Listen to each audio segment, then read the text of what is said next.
Boston, congratulations again on just an absolutely huge night for you. It's hard to overstate how big this moment is.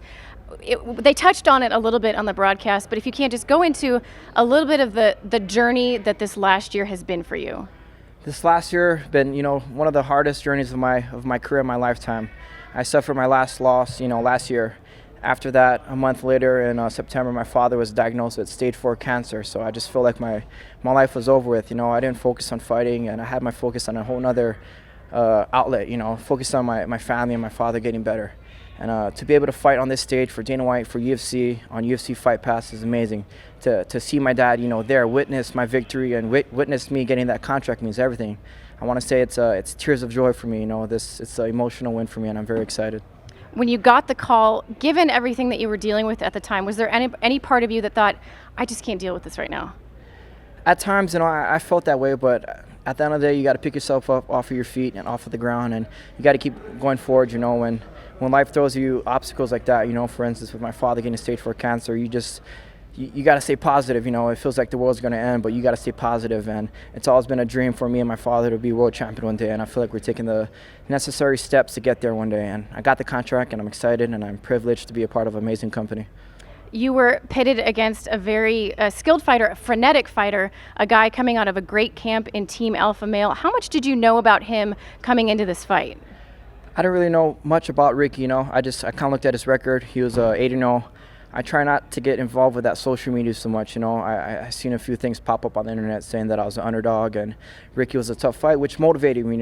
It gave me the passion, it gave me the drive to actually go out there and be hungry again. It kind of made me feel like people slept on me, and it gave me the opportunity to showcase my skills and be like, yo, where did this kid come from? And I feel like I did a pretty good job in there performance-wise, and I'm happy with the victory. Talk a little bit about those skills that people may not know about. I mean, your boxing background is incredibly extensive. My that's how I started, from Wine Night Boxing. I will never forget that. And when I was a kid, the city that I grew up in is a rough city. Max Holloway is from the same city. We grew up as kids. And, if you're light-skinned and you don't look Hawaiian, you get picked on. So my father dropped me off to the boxing gym. It's kind of like an Oscar De La Hoya story, where his father dropped him off to the boxing gym, and he was crying. I kind of had the same story for myself, and I always questioned my father, like, why are you taking me to the boxing gym? I don't want to know how to fight. And he pulled me on the side. He's like, look, listen, son, you need to learn how to fight. You're in a tough community. You're light-skinned. I know you're Hawaiian by blood, but hey, you got to learn how to fight to protect yourself. And ever since then, it's been history. I had a little chat with your coach before this fight, and I was asking him about your style, and he compared you to Cody Garbrandt. What do you think of that comparison?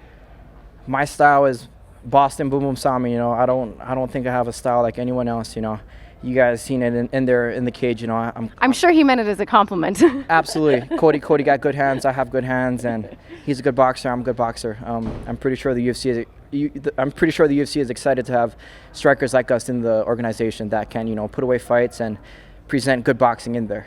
Speaking of the division, I mean, now that you've had all of 5 minutes now to think about this, are there any names that are coming to your mind in terms of who you want to have your first time in there?